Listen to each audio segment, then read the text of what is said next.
Hi, Michael. Hi, Ernesto. The question we have for today says, when we talk about sat-chit-ananda, I understand that sat and chit are correlated because, as Bhagavan says, consciousness that is not conscious of itself is a contradiction in terms. But how about ananda? Is the happiness of being what we actually are, not rising as ego and therefore not having any problems whatsoever? Are we sat-chit-ananda in deep sleep? Sat and chit, they are, I wouldn't just say they are correlated, they are one and the same thing. As Bhagavan made clear, for example, in verse 23 of Upadēśa Undiyār, what he says there is, because of the non-existence of any consciousness other than what is, to know what is itself is consciousness. That is, if consciousness was something other than what is what exists. If consciousness were other than what exists, it would be a non-existent consciousness. So a non-existent consciousness cannot know anything. And if what exists was something other than consciousness, it wouldn't exist. That is, it would then depend on consciousness to be known as existing. So existence and consciousness are one and the same thing. So he says, Uḻḷadu Nāṛpadu. What exists is consciousness.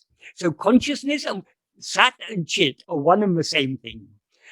And what is that sat-chit? He says in the final line of that verse, Unave namai ullam. That is, consciousness alone exists as we. That is, what we actually are is only consciousness. So we are both sat and chit. That's our real nature, is sat-chit. And what is that? How do we experience that sat-chit? As I am. That is, sat-chit means our existence and our awareness of our existence.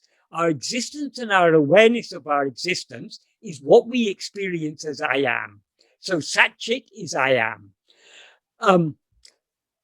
Regarding what was put in inverted commas here, consciousness that is not conscious of itself is a contradiction in terms. Yes, I mean, yeah, you can't be conscious without being conscious that you are conscious. So self-consciousness or self-awareness is implicit in being aware. Entails being aware that you're aware. So to be aware that you're aware, you must be aware that you are. So there can be no consciousness without being conscious that you're conscious, and being conscious that you're conscious entails being conscious that you exist. So as I say, sat-chit is I am. That is, consciousness is I am, existence is I am. There's no existence other than I am, and there's no consciousness other than I am. That alone is what is real. Regarding Ananda, Bhagavan has said Ananda is our real nature. And he's given, in the first paragraph of Nāṉ Ār, he gives some very simple but deep arguments to establish that. What he says there is, since all living beings want or like to be happy, or to be always happy without what is called misery, that is, it's our very nature. There is no creature who doesn't want to be happy. No sentient being who doesn't want to be happy, and doesn't want to be, at the same time, doesn't want to be free of misery. We want to be happy, but not just happiness mixed with misery. We want happiness devoid of misery. That is the very nature of any sentient being. Some people may argue, oh no, some people are masochistic. They enjoy pain. Why do they enjoy pain? Because experiencing that pain makes them happy. They still want happiness. Whatever we want because it makes us happy. Some people will say, oh no, I don't care about my own happiness. I'm only concerned about the welfare of other people. I want the whole world to be, I'm concerned only about the welfare of the world. Why are you concerned about the welfare of the world? Because when the world is in a good condition, it makes you happy. When the world is in a miserable condition, it makes you miserable. So we all want, if we consider the matter deeply, the one thing we all like is to be happy. And we all dislike to be unhappy. So we want to be happy without misery. That is a universal law. We can, if we think deeply about it, that is obviously true. So that's the first argument he gives. Second argument he gives is, since for everyone the greatest love is only for ourselves, for oneself. That is, whatever else we may love, we love ourselves more than we love that thing. Why do we love other things? Because they make us happy. So we love those things that contribute to our happiness, and we dislike those things which make us miserable. So our greatest love is for ourselves. Whatever our likes and dislikes are all rooted in our love for ourselves. Some people may argue against this and say, no, sometimes, for example, in war, people sacrifice their own love, their own life for their country or their fellow soldiers or something. But that is, why do soldiers sacrifice themselves for their country? Because of their strong identification. This is my country, so I'm ready to fight for my country. So ultimately, it's all rooted in love for ourselves.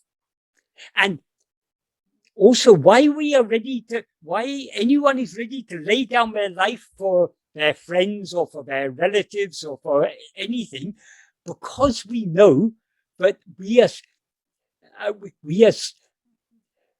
death is not for us. Death is only for a body. We know that there's an instinctive knowledge in all of us that we are something more than this body. That's why for none of us does death seem to be real. We all know one day we're going to die. But even when we're in old age and death could come at any time, even a young age, death could come at any time, but it's more likely to come when we're old, still we're under that illusion, I'm not going to die. Because we all know that we are something more than this body. But anyway, that's a slight digression. Well, the main point is, Bhagavan says here, everyone has greatest love only for oneself. That's also something that we cannot deny. And then the third argument he gives, which ties together the other two arguments, since happiness alone is the cause of love, that is, we only love those things that make us happy. So since we have greatest love for ourselves, what do we infer from that? But happiness is our own real nature. That is the conclusion Bhagavan expects us to draw from these first three premises. And then he goes on to say, in order to obtain that happiness, which is one's own nature. So yes, why is it one's own nature? For the reasons he's given. So we all want to experience that happiness, and that we have greatest love for ourselves, and happiness is the cause of love. So we ourselves are that happiness. So how to experience that happiness? That's what he says. In order to experience that happiness, which is one's own nature, and then to drive home the point that he was making, that happiness is our real nature, he brings in another argument here. One's own nature, which one experiences daily in sleep. In sleep, we are perfectly happy.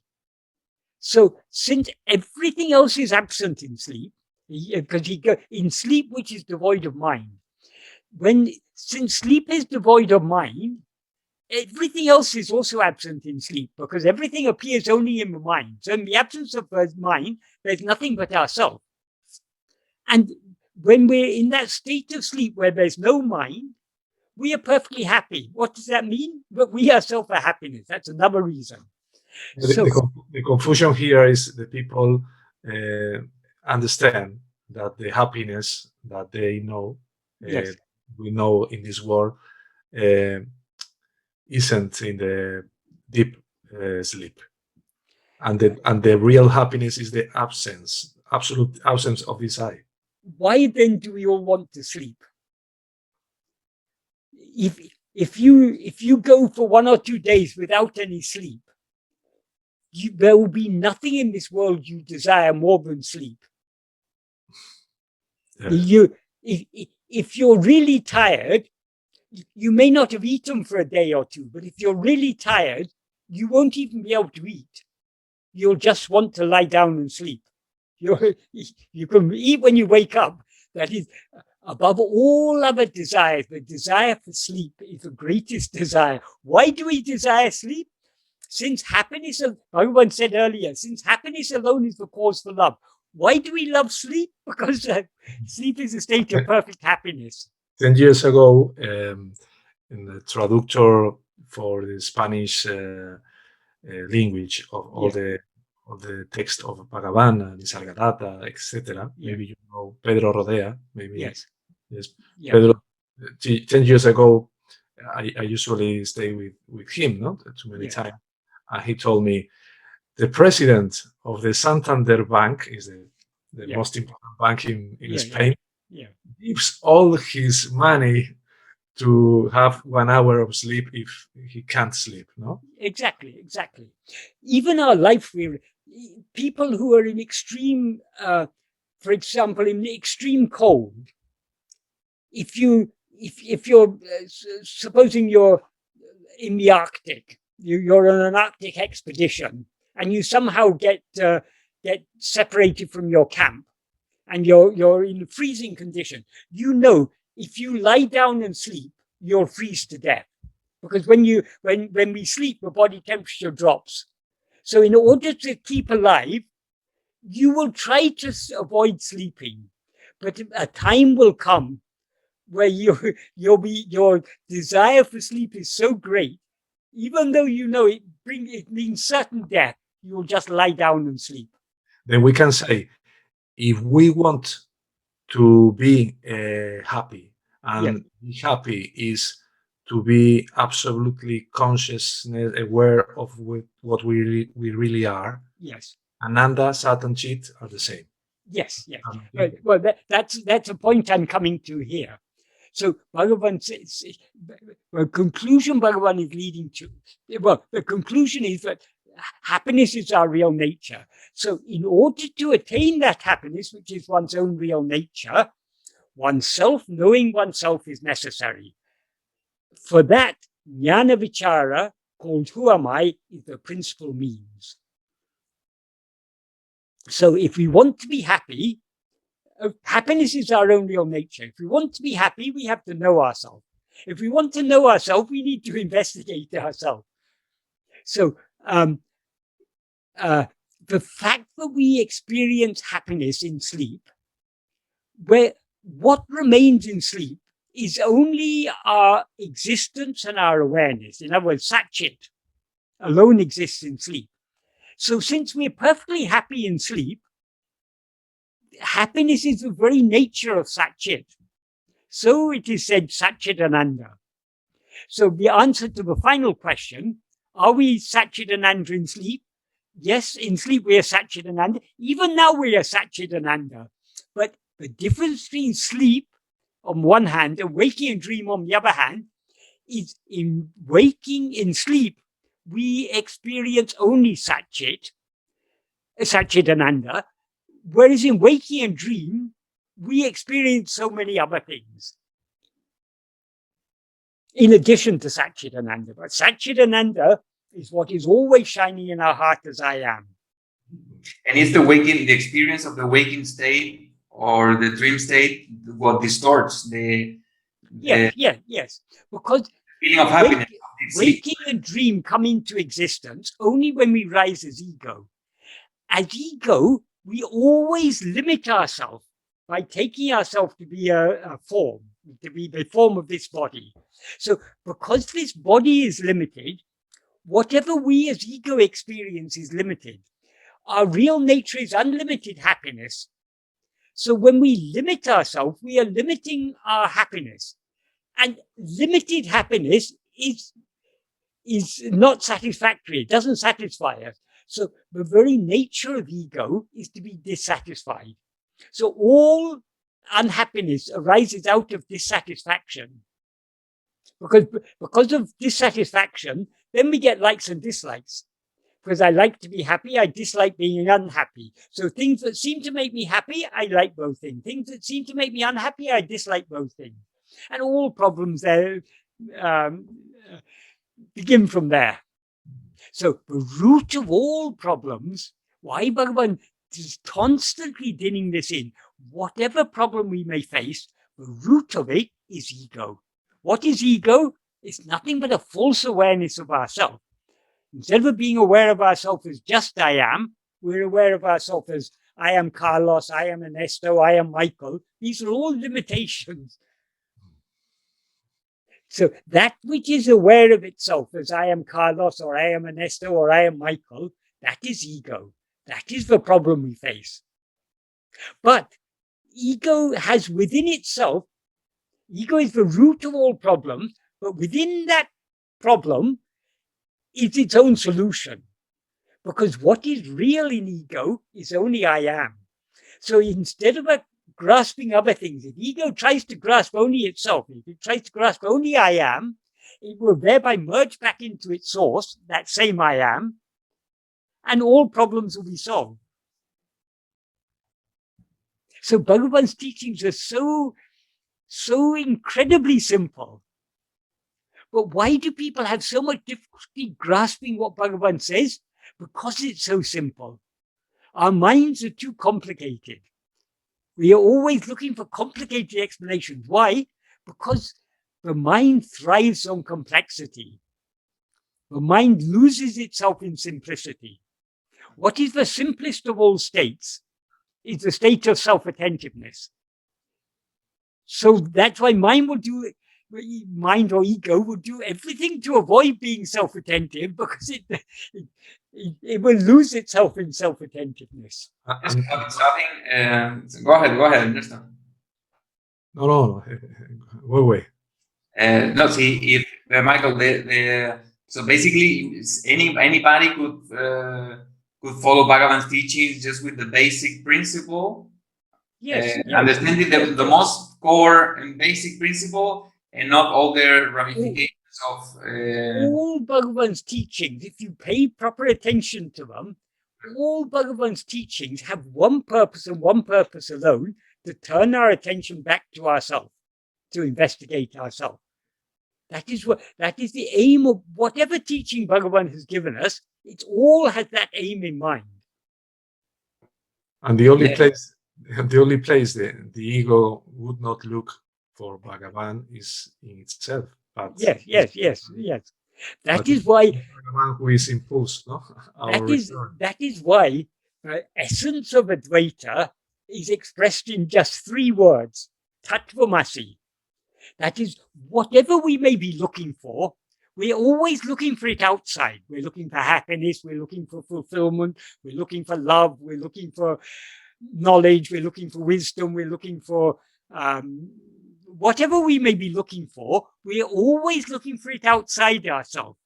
But the Upanishads say, you are that.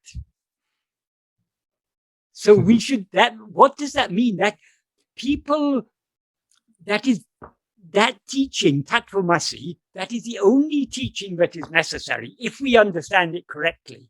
Because what are we to do then? Attend only to yourself. Till now we've been looking for happiness outside. We've been looking for whatever we want. We look for it outside ourselves. When we are told you are that, where should we look for it? Only within ourselves. So actually, Tattvamasi is an extremely practical teaching if we understand it correctly. That's the point Bhagavan makes in verse 32 of Uḷḷadu Nāṛpadu. Bhagavan, verse 32 of Uḷḷadu Nāṛpadu, we can say that is Bhagavan's comment. What is the essence of all of the Vedas is Vedanta. And the essence of all Vedanta is Tattvamasi. And what is the practical implication of Tattvamasi is explained by Bhagavan in verse 32 of Uḷḷadu Nāṛpadu. When the Vedas proclaim that is you, instead of oneself being, knowing oneself as what, thinking I am that, not this, is due to non-existence of strength, because that is always seated as oneself. What that means is, when the Vedas say you are that, what should we do? We should, that is, it can be said very beautifully in Tamil. In Tamil, the words for what you are, that is you, is adu ni. Adu means that, ni means you. Adu ni. So what Bhagavan implies here, when the Vedas say adu ni, our response should be edu nāṇ, what am I? We should, so the whole purpose of that is as I say, the essence of all the Vedas is contained in Vedanta. And the essence of all Vedanta is contained in these three words, that is you.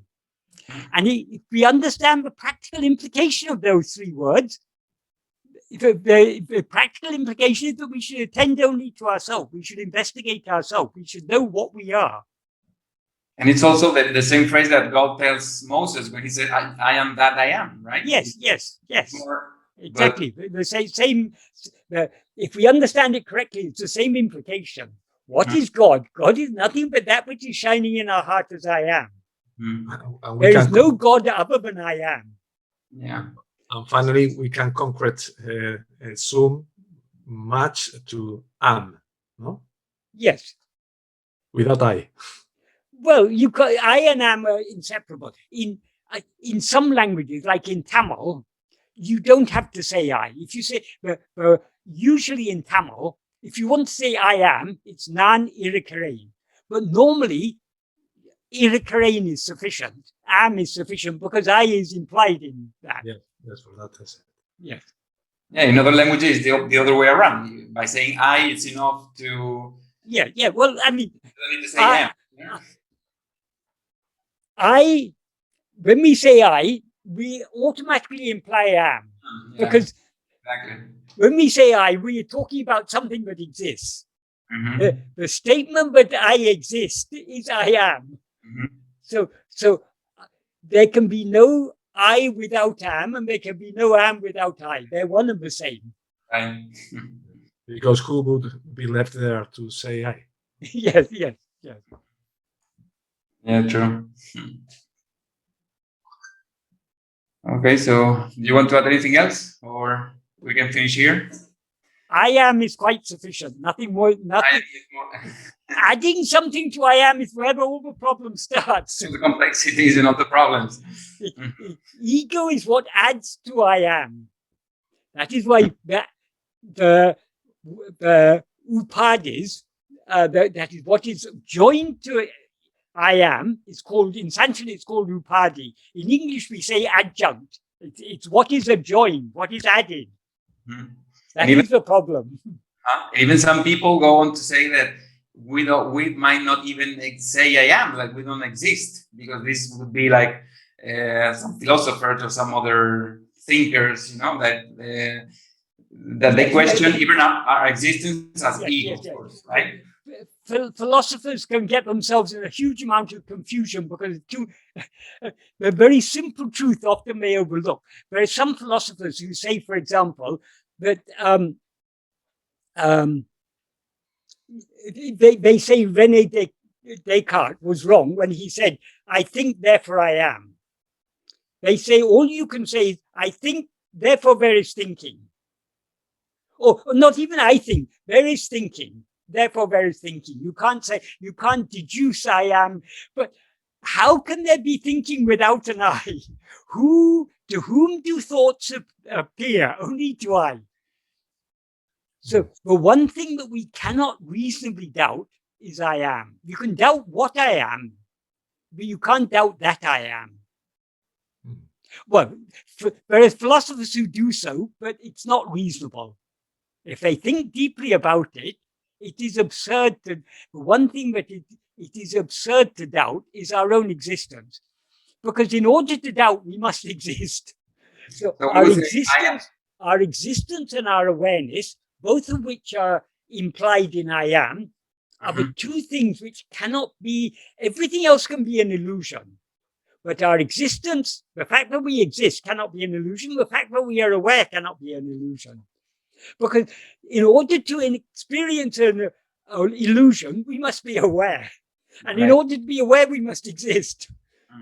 So I'm aware that I think, therefore I am. Like we would say. Yeah.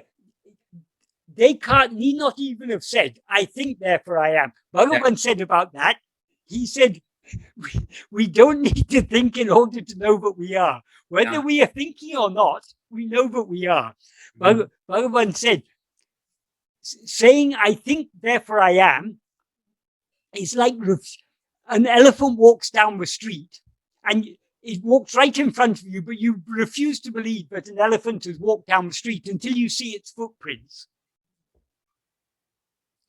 So I am is so obvious. We don't need to think in order to know that we exist. And thinking about I am is confusing because how can you think of it? I mean, it's in sleep.